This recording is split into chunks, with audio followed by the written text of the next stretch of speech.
দেখো বন্ধুরা, বাজার থেকে মাছ এনেছি, মাছের ডিম ডিম নিয়ে এসেছি। সেটাকে আমি গুলিয়ে রান্না করে নিই, জলে নুন হলুদ দিয়ে সিদ্ধ করে তেলের মধ্যে ভেজে নিচ্ছি। তাতে কী হবে, ছিটেও পড়বে না, আর রান্নাঘরে চারিদিকে অনেক পর্যন্ত নোংরা হয় ছিটে ছিটে, আর প্রচণ্ড আষ্টে গন্ধ ছাড়ে। সেই জন্য আমি এরকমভাবেই ভেজে নিচ্ছি। এই দেখো, আর এই যে লাল শাক এনেছি, বাঁকুড়ার লাল ডাঁটা, বাবাকে দিয়েছি কাটতে। বাবা দেখো কাটছে কত বড় বড় করে। তা যাই হোক, যেমনি কেটে দিচ্ছে ওইটুকুই আমার লাভ, আমার ওইটুকুই আমার জন্য অনেকটা যথেষ্ট, আমার জন্য হেল্প হয়ে যাচ্ছে।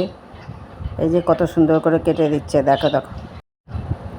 এইদিকে দেখো লাল ডাঁটাগুলো আমি কেটে নিচ্ছি, শাক তো বাবা কেটে দিচ্ছে। লাল ডাঁটাগুলো কেটে ধুয়ে এবার পোস্ত দিয়ে রান্না করব।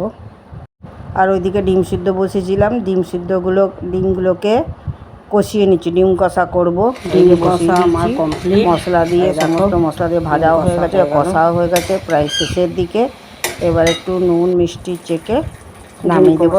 আমার ডিম কষা হয়ে গেল।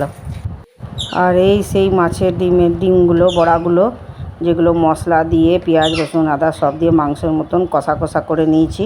দেখো একটু ভাঙেনি, কি সুন্দর গোটা গোটা আছে।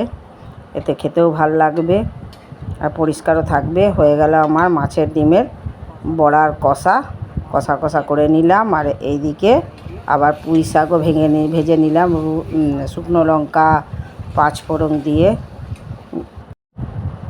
আর ওই যে সেই ডাঁটাগুলো যেগুলো কেটে রেখেছিলাম, লাল ডাঁটা বাঁকুড়ার, আলু দিয়ে বসিয়ে দিলাম। পাঁচফোড়ন শুকনো লঙ্কা দিয়ে নুন হলুদ মিষ্টি দিয়ে কষাচ্ছি। কষা হয়ে গেলে জল ঢেলে দিয়ে পোস্ত দিয়ে নামিয়ে নেব। দেখো ডাঁটা পোস্ত আমার হয়ে গেছে, এই যে নামিয়ে নিয়েছি, ঢেলে নিয়েছি একটা ছোট্ট কড়াইয়ে। তাহলে আজকে কী রান্না করলাম দেখো, এই যে বরবটি আলু শুকনো শুকনো করে মশলা দিয়ে, আর এই যে পুঁই পাতা ভাজা, মাছের ডিমের কষা, আর আর কী বলে পোস্ত, আর আম তো রয়েছে। বাস, আজকে আর ডিম করেছিলাম। আজকে রান্নাবান্না এইটুকুই। তাহলে এখানে রাখছি। তোমাদের ভালো লাগলে লাইক কমেন্ট শেয়ার করে দিও।